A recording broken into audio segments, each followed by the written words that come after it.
Okay, hi everybody. So we're picking up class again, we're learning, we're getting started, and instead of jumping right into new material, because we're going to continue to talk about chemistry for our next 2 units, we're going to do some review from what we learned prior to spring break. So you should have this worksheet. It's called Valence Electrons, Oxidation Numbers, and Bonding in the packet that you received in your mail home packet at home. If for some reason you don't have that or you lost it, there is also a digital copy of this worksheet underneath materials on our new Schoology page. So today for review, we're going to walk through this worksheet together. You should have it out in front of you right now. At any point in this video, please feel free to pause if you need to rewind. That's the fun of getting to do things electronically. So I'm going to read through this beginning background knowledge. Electrons orbit around the nucleus of an atom. There are energy levels, layers, where many of the electrons are not on the outside layer. Valence electrons are the electrons of the outer shell or energy level of an atom. At this point, you should realize that the number of valence electrons is revealed by where the element is on the periodic table. The group number or family reveals the valence electrons. Ignoring the transition metals, which is that group of 10 in the middle, there are 8 columns on the periodic table. That means that there are 8 different numbers of electrons on periods 1 through 8. If the element is in the first group, it has 1 valence electron. If the element is in the second group, it has 2 valence electrons, and so on.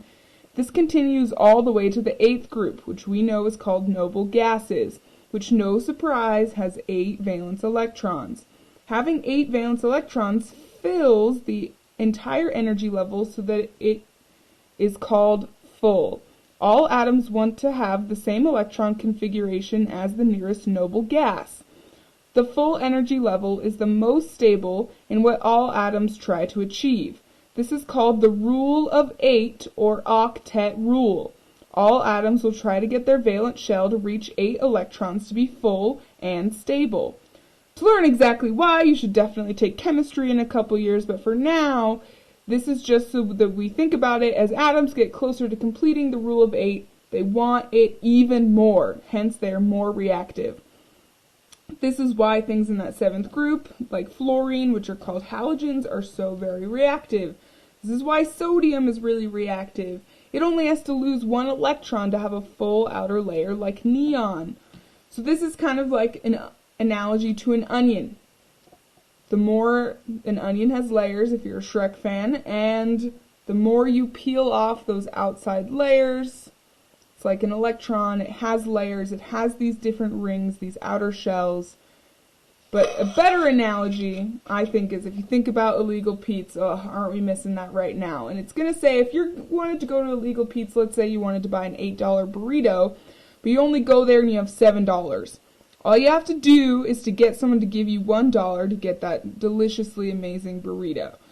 If you go there with only $1, you're pretty much better off by giving your dollar to someone else who has $7 to get that delicious bite.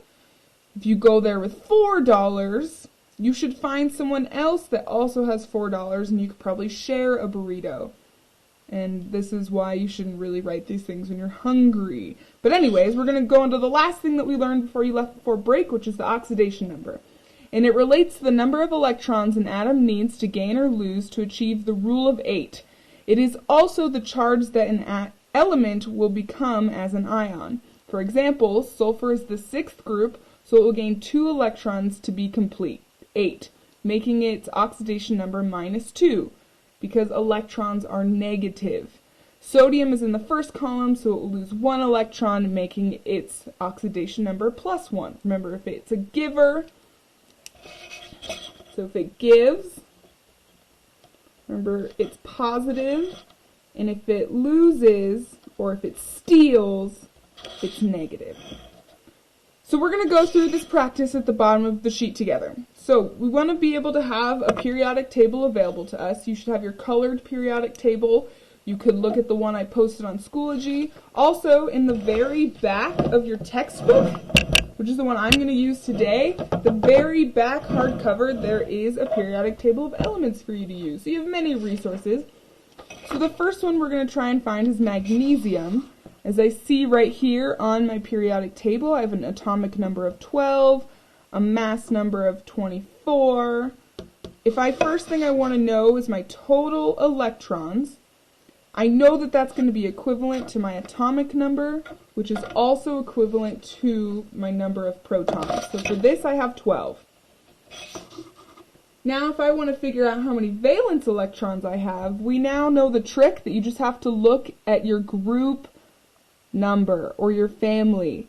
And since magnesium is in group 2, that means it has 2 valence electrons. Its oxidation number, therefore, because it has less than 4, it's much easier for magnesium to give those 2 valence electrons away than to gain 6 more.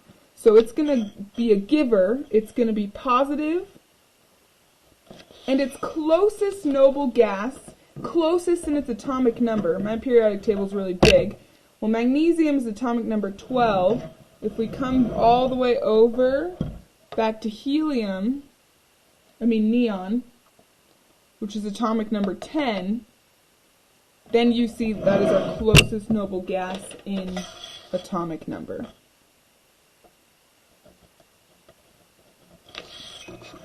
Okay, so at this point, I would like you to pause this video and practice going through a few more of these, and I will reveal the answers to you momentarily. Okay, welcome back.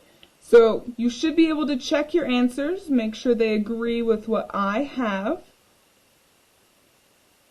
And this is a great opportunity of utilizing the internet. If at any point you guys have questions, don't be afraid to email me. We could set up a Google Hangout. There'll be lots of ways to communicate. So if you have any questions on this, please contact me. All right, let's flip to the other side. So now we want to model the big picture. It is helpful to visualize the atom by drawing a simple representation of the atom and its electrons to see how it will behave. An example for fluorine is given to the right. The atom needs to gain 1 electron to fill its valence shell. So its oxidation number is -1 because it wants to become fluorine -1 to become stable. Fluorine -1 is called fluoride, and it's in your toothpaste and it's in your tap water because it's really good for your teeth. While just fluorine is not an ion and it's actually really explosive. So we're going to complete the following. Now we're going to draw a model, but except we're going to do it for oxygen. So we need some information. We have to find oxygen on our periodic table of elements. I see I have an atomic number of 8 and a mass number of 16. So I'm going to just jot that over to the side here. Atomic number is 8 and my mass number is 16. So now we're going to draw the oxygen. So I'm going to start out with my element symbol is O. Because the atomic number is 8, there's also 8 protons. And the mass number is 16. Now to figure out how many neutrons they are, I do the mass number minus the atomic number. 16 minus 8 is 8 neutrons. And that is my nucleus. Now I'm going to start to fill in my 8 electrons in the outermost level. So my first energy level can only take 2.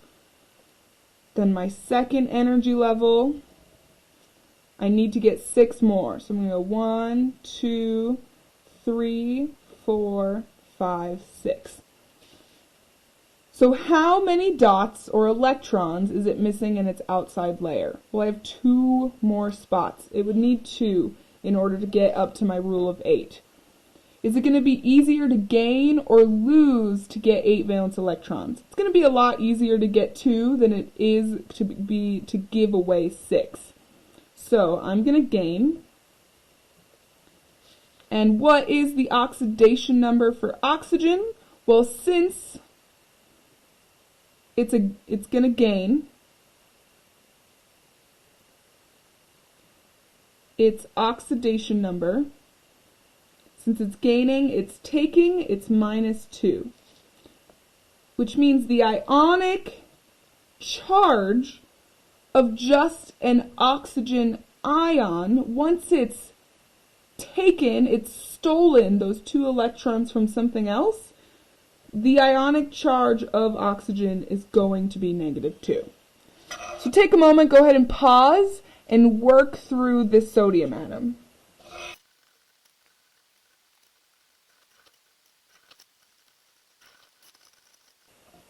Okay, let's come back. So it says, based on the above, how many sodium atoms that are becoming ions would it take to complete an oxygen atom's valence shell?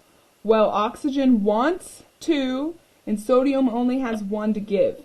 So it's going to take 2 sodium atoms in order to bond with oxygen to complete the rule of 8. Based on prior life experience, what is the chemical formula for water? Wish I could yell that out to you. I know you all know it is H2O. Sodium is in the same column as hydrogen. Did you find that it took the same number of sodium atoms as it does hydrogen atoms to combine with oxygen? Your answer should absolutely be yes. It takes 2 hydrogen atoms to make oxygen happy, because hydrogen only has 1 valence electron. They are in the same column, the same family. So then it gives you this thing about bonding. It says an ionic bond is when an atom gives, and specifically underlines, gives another atom its electron, as seen with sodium and oxygen. A covalent bond is when atoms share electrons, as seen when a fluorine atom bonds to another fluorine atom. So you can see that in the picture to the right. And it wants you to explain how the covalent bond example given above is different than the ionic bond between sodium atoms and oxygen. Well, sodium is losing electrons to become an ion, while oxygen gains electrons to become an ion. They are ions because they are losing and gaining. They're giving away. And therefore they make an ionic bond. Versus in the covalent bond between the 2 fluorine atoms, they are very clearly sharing the electrons. They're not giving or taking, they're sharing. So that is the main difference between an ionic bond and a covalent bond.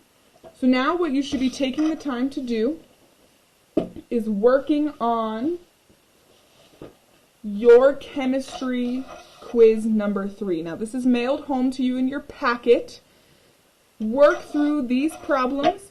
It is still expected that you are doing this honestly, which means you're only using your periodic table as you're quizzing yourself and your knowledge. Once you've completed the paper copy of this, it is my expectation that you move into Schoology and click on the quiz assignment for chemistry quiz number 3 to enter in your answers. This is how you will get a grade for completing this assignment, and this is what you're working on for your rest of time in science today.